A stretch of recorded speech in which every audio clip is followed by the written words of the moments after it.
In the name of Allah, the Beneficent, the Merciful, I bear witness that there is no God but Allah, who came in the person of Master Farid, Muhammad, to whom all praise is due forever.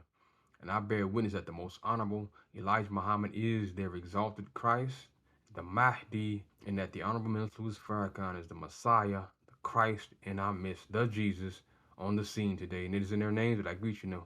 Greetings of peace, assalamu alaikum, which means peace be unto you.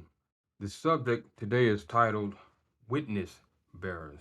What is a witness bearer? A witness bearer is one whose life and person serves as a sign that Christ came and is risen and is present. I repeat that a witness bearer is one whose life and person serves as a sign that Christ came and is risen and is present. It means that we are carrying into our life what he has taught by following his example. We're following what he has taught by being a light to others in this dark world, in this dark hour that you and I are living in. When we live the life that Christ lived by being a living sacrifices ourselves, by being in the world and not of it, meaning not of the world, meaning living in the world, but not being possessed by its customs and its traditions, right? Meaning that we're not moved or motivated by the same things that motivate most people, meaning that our motivation comes from God. Our motivation is in helping Christ, right? It is continuing the work that Christ came here for, right? We're striving to imbibe the mind and love of Christ into our hearts and our mind, right? Disciples are bearers of witness of God and Christ, right? As I said, a disciple is one who strives to discipline himself after the instructions of his teacher or his master, right? We're striving to develop the same kind of mind and consciousness that Christ did, right? What does Christ consciousness mean, according to the Honorable Mr. Farrakhan? He said that it means that we have allowed Christ to come in through the ear and the hearing of the word. He knocks. If we let him in, he'll stay with us. And if Christ comes in and is constantly fed by our constant feeding on his word, then the indwelling spirit of him is in our consciousness at all times. We lay down in him and wake up in him. So the scripture says, in him we live, we move, and we have our very existence. End quote. Right? See, we're striving to continue the work of Christ. Right? We're striving to follow the examples and the commandments that Christ given us to follow and to submit to. Right?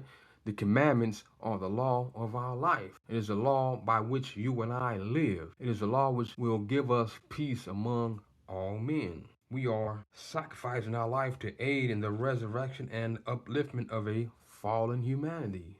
That is us as a disciple and true follower of Christ. Not just by lip profession, but by living the life that he lived, by living the life that he was the example of. Minister Louis Farrakhan, I'm going to quote him again. He says that when Jesus was among us, his mission had a time limit. He knew the season. He knew the time that he would no longer be among the people. So all during his ministry, he was preparing those who would carry on his work after he was gone. Sometimes when a great one has been among us, we get addicted to a personality, and that can become dangerous in a sense because then we form sometimes what is called a personality cult. We're not here to fall in love with the personality of a great one that was among us, but to being a true follower, we're following his teachings. We're following everything that he has taught us. We're following the words. We're taking the word into our life, into our hearts and our minds, and then carrying it into practice. Jesus was a master teacher, but what did he teach us? He didn't just teach us to worship himself or to fall in love with his personality, but he taught us how to obtain or how to attain true happiness, how to attain true life and life more abundantly, the true life.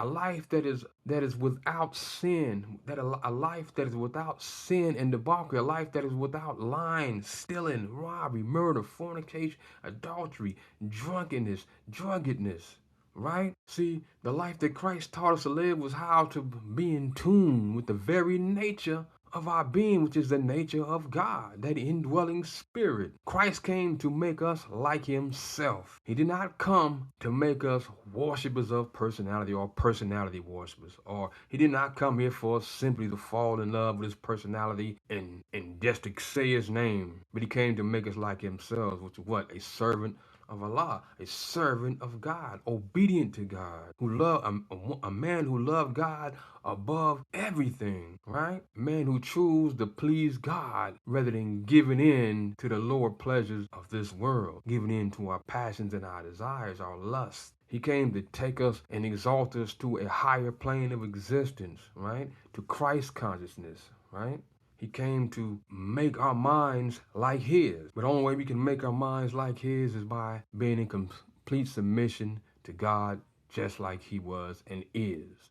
Obedient. The only way that you and I can please God is through complete submission to his will. The only way we can please God is through obedience, right?